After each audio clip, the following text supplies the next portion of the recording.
বড় ছেলের বউ হওয়া কতটা সুবিধার সেটাই আজকে আপনাদের সাথে শেয়ার করব। আর না বলে আমার শাশুড়ি মা গ্রাম থেকে আমার জন্য কি পাঠিয়েছে সেটা আপনাদেরকে দেখাবো।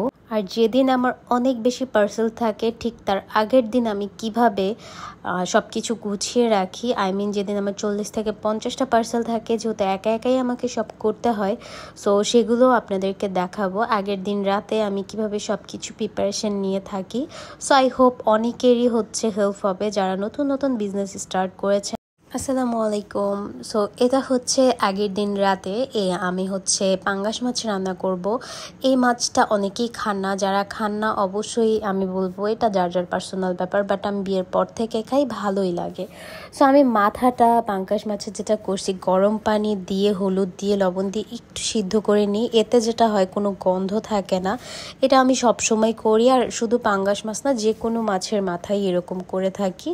তারপর মাছটা আমি ভালো করে ম্যারিনেট করে ভাজবো। পাঙ্গাস মাছ কিন্তু বেশি করে ভেজে রান্না করলে বেশ মজা লাগে খেতে।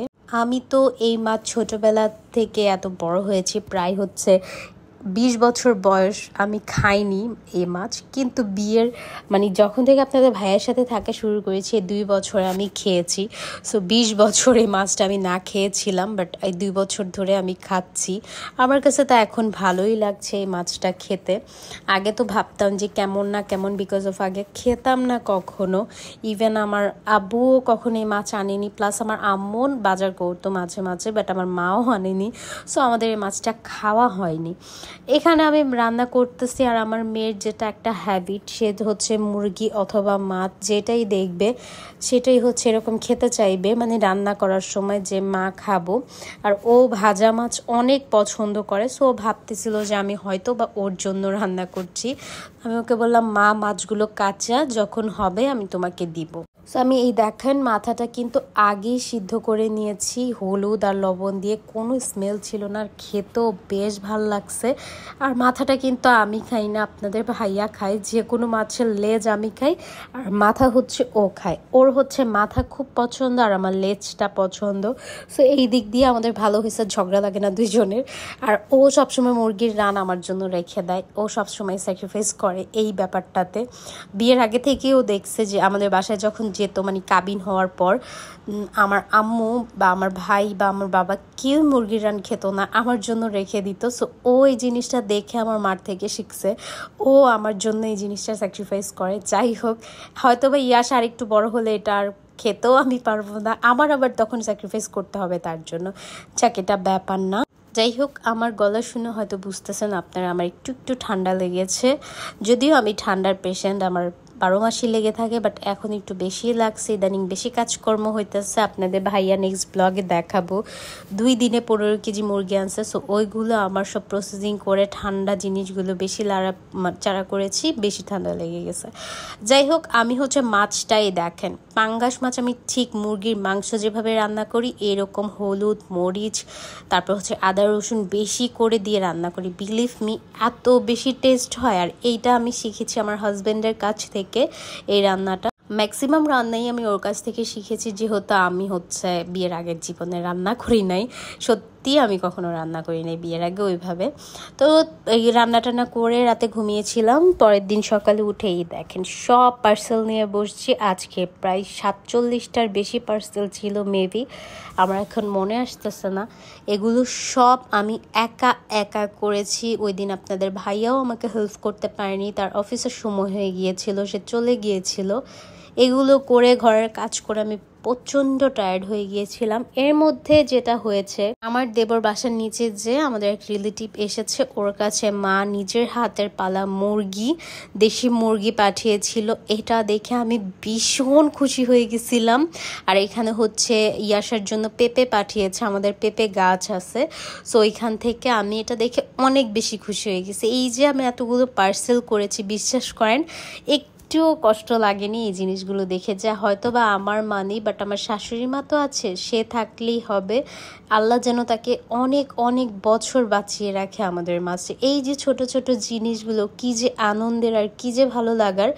মা মাঝে মাঝে এই জিনিসগুলো করে, আর আমার শাশুড়ি কিন্তু প্রতি মাসে আমাদের জন্য দুধও পাঠায়। সো এই জিনিসগুলো মাঝে খেয়াল রাখে, এগুলোই আমার কাছে অনেক। আসলে কয়জন ছেলের বউ এই আদর ভালোবাসা পায় বলেন তো? আমি তো পাচ্ছি আল্লাহর রহমতে। আপনারা অবশ্যই আমার মার জন্য দোয়া করবেন। যাই হোক, এইখানে হচ্ছে ওগুলো প্রসেসিং করে আমি হচ্ছে এখানে আমার দেবর আবার সাথে ফুচকাও নিয়ে আসছে আমার জন্য। দেখেন আমাকে কতটা লাভ করে। আসলে আমি অনেক বেশি লাকি শ্বশুরবাড়ির দিক থেকে। আমার দুইটা ছোট দেবর আমাকে অনেক ভালোবাসে, আমি যা বলি ওরা তাই শুনে। দুইজনে কিন্তু মোটামুটি ভালোই বড়, তারপরও ওরা আমার কথা শুনে আমাকে অনেক বেশি রেসপেক্ট করে।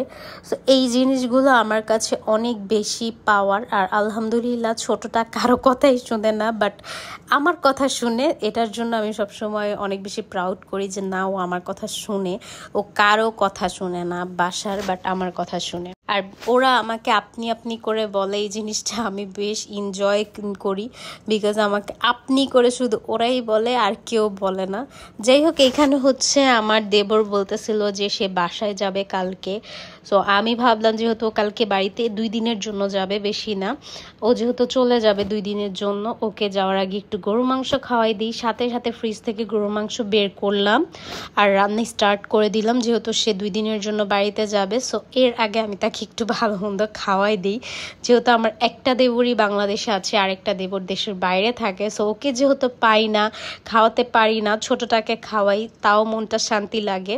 এখানে হচ্ছে আমি গরু মাংস রান্না করতেছিলাম, আর ইয়াসা ওর চাচুর কাছে ছিল। আর আমার ছোট দেবরটা কিন্তু এখন আমার সাথেই থাকে। ওর জন্য সবাই দোয়া করবেন। ও অনেক ভালো একটা কাজ শিখতেছে, যেন এই কাজটাও পুরোপুরি শিখে ফেলে, তাহলে তো অনেক ভালো হবে। আর ও আসার পর থেকে আমারও অনেক অনেক বেশি ভালো লাগে। আর বিশেষ করে ও আমার পার্সেলের অনেক কাজে হেল্প করে, আমি না বলতেও। এই জিনিসটা আমার কাছে বেশ ভালো লাগে। আসলে ওই যে বললাম, ওরা অনেক ভালো 2 ভাই, মানে আমার 2টা দেবর। আর আমার হাজব্যান্ডের কথা বাদই, সে তো সবসময় আমাকে হেল্প করে। আর ইয়াসা আর চাচ্চুকে পেয়ে ইয়াসা অনেক বেশি খুশি। সে হচ্ছে সব সময় তার চাচ্চুর সাথে থাকে, দিনের ম্যাক্সিমাম সময়ে ওরা দুইজন একসাথে থাকে। যাই হোক, আমার অনেক বেশি ঠান্ডা লেগেছে, আজকে আমার ভয়েসটা আপনারা ইগনোর করবেন। আমি গরু মাংসটা কষাচ্ছিলাম ভালো করে, যেন মজা হয় আসলে। কারণ ও হচ্ছে একটু মশলা জাতীয় খাবার খেতে অনেক বেশি পছন্দ করে, কিন্তু আমি এত মশলা জাতীয় খাবার খেতে একদমই পছন্দ করি না। যেহেতু আমি দুপুরের জন্য পাঙ্গাস মাছ রান্না করেছিলাম, সেটাও অনেক বেশি মশলা ছিল। সো আমি মানে রান্না করতেছিলাম আর ভাবতেছিলাম যে রাতে আমার খাবারটা অত একটা ভালো হবে না। সো রাতে আমি ভাতও খাইনি। একটু পর হচ্ছে গরুর মাংসটা হলেই ইয়াসাকে আমি একটু মানে খাওয়াবো। ওকে এখন একটু একটু ট্রাই করি ভাত খাওয়ানোর জন্য। মাশাআল্লাহ, আমার মেয়ে সব ধরনের শক্ত খাবার খেতে পারে, কিন্তু সে ভাতটা অত একটা খেতে চায় না। কিন্তু আমি তাকে কোনোভাবে প্রতিদিন কোনো না কোনো ছলে প্রসেস করে এভাবে ওইভাবে তাকে খাওয়ানোর চেষ্টা করি। যাই হোক, ইনশাআল্লাহ দোয়া করেন সবাই, ও যেন ভাতটাও খেতে চায়। আসলে ভাত খায় না বলতে প্রতিদিনই খাওয়া হয় ওর একবেলা। যেমন এই যে আজকে গরু মাংস ওকে খাইয়েছি, মানে ওকে ফোন দিয়েছি, ওর সাথে খেলা করেছি, এই ছলে এইটুকু ভাত নিয়েছি, এর থেকে 1 ভাগও খেয়েছে, আর বাকিগুলো হচ্ছে ফেলে দিতে হয়েছে কারণ ও খায়নি। আর আমার আজকে এত মশলা জাতীয় খাবার একদমই খেতে ইচ্ছা করতেছিল না, এজন্য আমিও খাইনি। তারপরেও যতটুকু খেয়েছে আলহামদুলিল্লাহ খেয়েছে, তো এটাই আমার কাছে অনেক। কারণ ছোট্ট মানুষ, এখনও সে ওইরকম বড় হয়নি।